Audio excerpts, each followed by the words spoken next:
Allison for Leading Edge Dog Show Academy, and today, as part of our equipment series, we're gonna do puppy equipment. Well, you know, because obviously I have puppies. So yeah, look out for in the following months for a few segments that are focusing primarily on puppy equipment. We are going to give you all the ins and outs of what you might need before you have a litter, when your litter's first born, and probably up to about 8 weeks of having a litter. Just different things that you may or may not have thought of, and the things that are going to make your puppies flourish and your life just a little bit easier when you have the adorable little gremlins around. So stay tuned for that. Before we get started on our puppy series, I just wanted to mention a few things. First of all, I'm not a veterinarian, right? And I don't play one on the internet. I am not trying to give you medical advice, veterinarian advice, anything like that. What I am here doing is I am giving you things that have worked for me in the past, things that I have found useful that are maybe you haven't heard of before, maybe you have, but just giving you different ideas. Maybe it's 2 o'clock in the morning where you are and you're Googling what to do with, you know, my sick puppy, or is my puppy warm enough, or how do I swaddle it so that I can get an accurate weight on it. That is what we are here for, right? We are here to give you a smattering. This by no means is an exhaustive list or an exhaustive example of any of these stages, but we want to give people that are reputable breeders a place to start, a place to look for, a place to find resources. If you want to have more detailed information, we would love for you to have that too. And we have a full, very detailed course with weights, diagrams, measurements, videos, written synopsis that you can purchase on Leading Edge Dog Show Academy that goes into everything we talk about in our YouTube series in much, much more detail. We are here to help you, to help puppies, to help the reputable breeder out there, and we just want to provide you with some information and maybe a little bit of comfort until things are going absolutely right, or until you are ready to whelp your first litter, or maybe whelp your 100th litter. So I just wanted to give you that little disclaimer before we hop to it. Today, as part of our puppy equipment series, I wanted to talk to you about some of the things that you might want to send home with a new puppy buyer, or maybe you're a new puppy buyer, and what are some of the things you might get from your breeder. So I'm going to kind of do this in 2 different sections, kind of like if a puppy was flying and or if somebody was coming to my home to pick up a puppy, some of the things that I would do. So let's start with flying. So first of all, if they're flying, realistically for me, I'm going to have the new owner come and get the puppy from me, and at an age where it's small enough to fly under the seat of the plane, hopefully, unless, you know, they buy a show dog that's a little bit further along in their life and too big to fit under a Sherpa, or they can pay a puppy transporter to come and take the puppy in cabin. So that's my first that's the thing that I would most like to happen, right? I'd like somebody to come pick up the puppy and take it on the plane with them.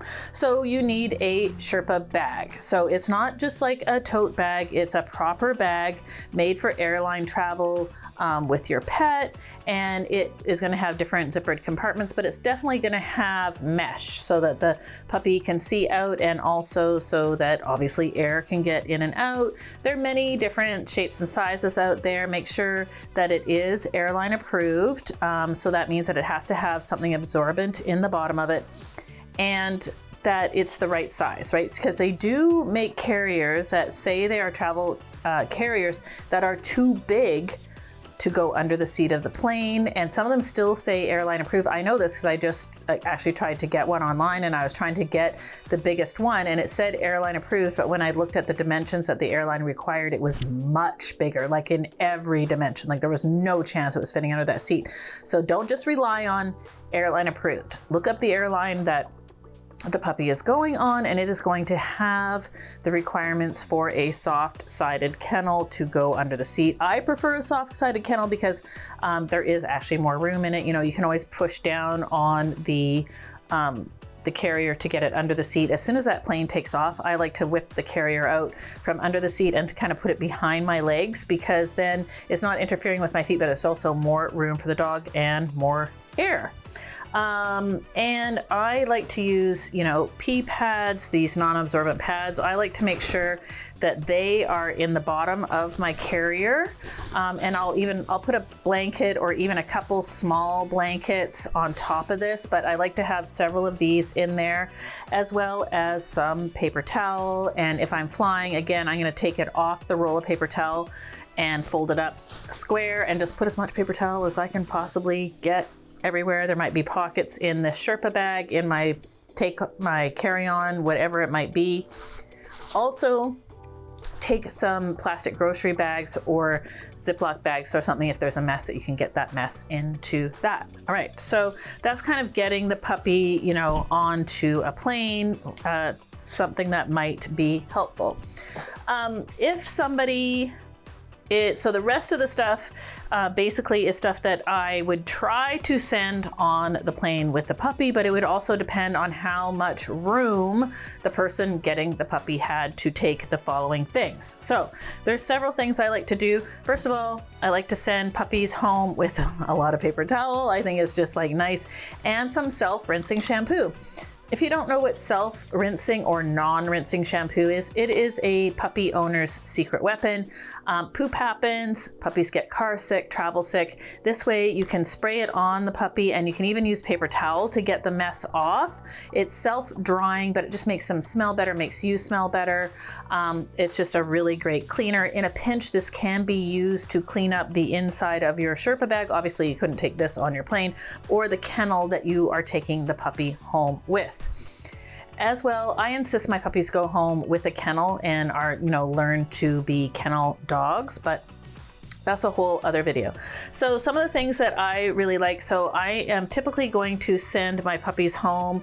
You can tell this one was actually recently on a puppy, with a wide Resco type leash. So we use this to train our show puppies, but I also think they're a great first walking lead for even a pet puppy. They have this kindness part that goes at the throat, and then you can snug it up nice and tight behind the puppy's ears, and you don't have to worry about them slipping out of it. So this is a great first leash for a puppy.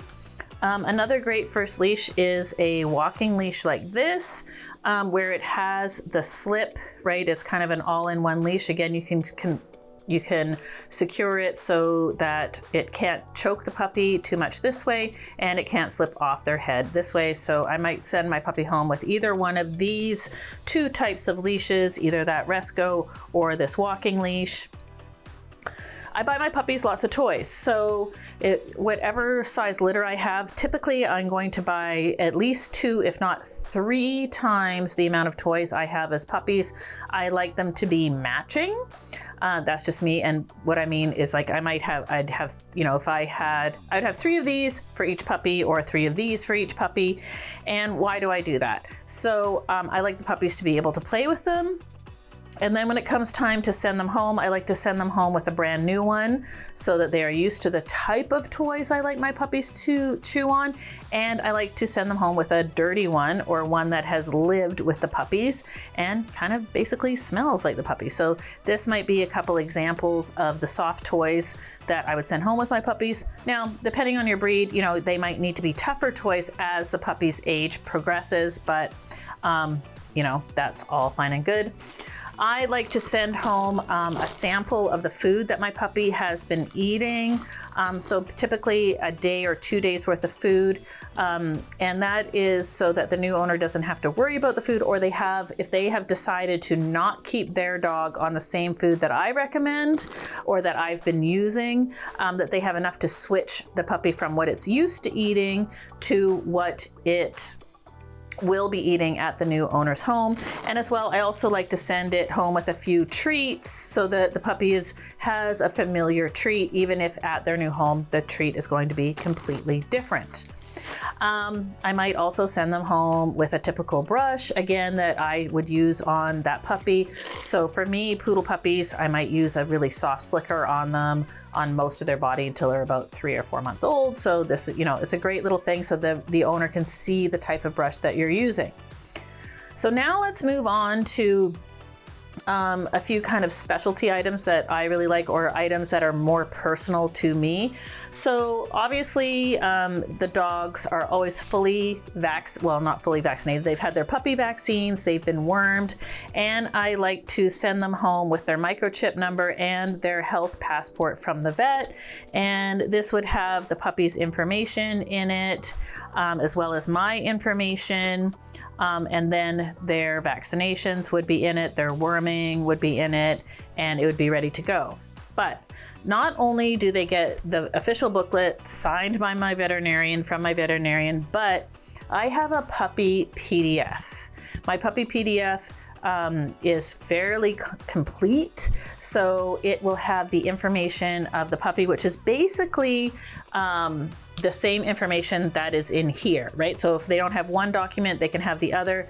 The other thing is that it's in a PDF, so I'll email that to the puppy owner like a week before they're going to get their new puppy. So it's going to have my name, address, telephone number, email, not that they don't already have that, but so it's an easy to find place, as well as all my veterinarian's information. Again, the puppy's microchip, date of birth, its color, what we're calling it. Maybe it's only called by the collar that it wore as a puppy. And then it is fairly, like I said, fairly complete. It's going to talk about different housebreaking rules, how to use crate training, what leash breaking might look like, typical poisonous plants that are often house plants. It will talk about how to switch from the food that I have been on to your food, what that regime will look like. It will also have a current list of what your puppy is eating. So this is Solid Gold Puppy by From, and that is written in there, as well as a photo of the bag, so the owner knows exactly what they're getting. Right now, my puppies are eating 3/4 of a cup of that kibble 3 times a day with 1 tablespoon of meat, either lamb or chicken, and 1 tablespoon of plain yogurt. And it has all of those directions completely written down, so the owner knows what the puppy was eating, how to change it over, or how to keep it on the exact same food. It will also have a list of treats that your puppy has had to date, and this could change, because if you got a puppy from me at 8 weeks, it has probably tried out different treats than it has tried out by the time it's 12 weeks old, right? So by 12 weeks, my dogs have had turkey necks, or they have had meaty bones. They have also had bully sticks or milk bone, or whatever it might be. The list of treats is there. And again, it's not to tell the owner what to do, but to rather say what the puppy has been used to so far. So there's a lot of information in that PDF. I also have a separate PDF. I am fairly rigid around the fact that I do not like puppies who are not fully vaccinated. So fully vaccinated for me means they've had all 3 sets of their puppy boosters. And I don't like them to be in public spaces, right? So I don't like them to go to dog parks, dog shows, any public places where there may be an unvaccinated dog there. And so I send out a separate PDF because it's very, very important to me, that kind of lists what fully vaccinated actually means, why our puppies' immune systems are a little bit compromised between when we start vaccinating them, right? They no longer have their mother's immunity, and they're just building up immunity with the actual vaccinations. This is just my personal feeling on the matter. There's lots of literature out there supporting it or not supporting how I think, and you can make up your own mind about that. That's just exactly what I do. Now, one of the things that I've started recently doing that has been super, super successful for my puppies is I love these anti-anxiety toys. And I think they're really amazing. So they come in a dog or a cat, and it's a plush toy. And he has this little Velcro tummy. And in the tummy, you get a little heart. I'm not going to turn it on, but when you turn it on, it mimics like the same speed of a puppy's heartbeat. So you would turn this on and slip it in there. And it has a couple heat packs, kind of like those hand warmers that you might use if you're a hunter or somebody that, you know, has those little heat pack, it's a disposable warmer. It lasts for 24 hours. Some versions come with a couple of these. There might only be one in here of this one. And you activate this, put it in there, and then your puppy has a little friend, right? Like, remember, up until now, your puppy has had friends, right? That were warm and that they could hear their heart beating. And now your puppy has a little friend. He's warm, he's cuddly, he has a heartbeat. And I've had really great success with my puppies, like just being so settled when they travel now that I have been using these.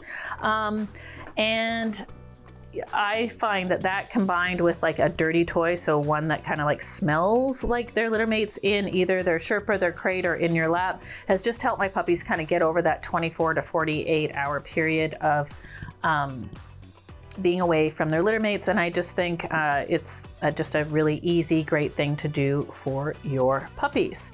I always talk to my puppy people about let's communicate, right? I never insist that they keep their puppies on the same food that I do. I always want my puppy people to use a food that is convenient to them, that their other dogs are on. I don't want them to have to buy a special diet just for the puppy that they get from me. But that's why, you know, depending on whether they're flying or whether they're driving, I'll give them enough food to last, you know, 2 to 4 days to do that transition.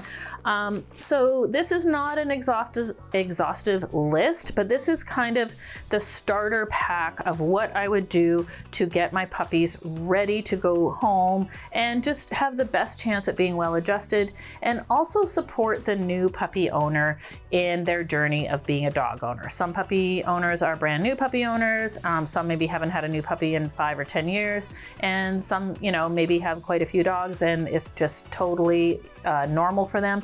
But whatever I can do to support my new puppy in its new home, that is what we are here to do. And personally, you know, whether you send all of this stuff and more, or you just send your puppy out the door, as long as you are there to support the puppy owner, I think that is the most important thing. So the next time you have a litter of puppies that are ready to go out the door, or the next time you're about to get a puppy and you're thinking, I'm not sure what my breeder's going to provide, maybe some of the things here are things that you could pick up yourself before you go get your brand new family member. So I hope that helped. Hey everyone, thanks for watching today's video. Please leave us a comment below, let us know what you thought, and as well, if you have any ideas for future content that you'd like to see, you can put them down there as well. You can head over to leadingedgedogshow.com where you can find our free, premium, and subscription content, and we'd love to have you join us there. As well, don't forget to like and subscribe and turn on those notifications, that way you never miss another free video tutorial. That's it for today. Thanks for watching.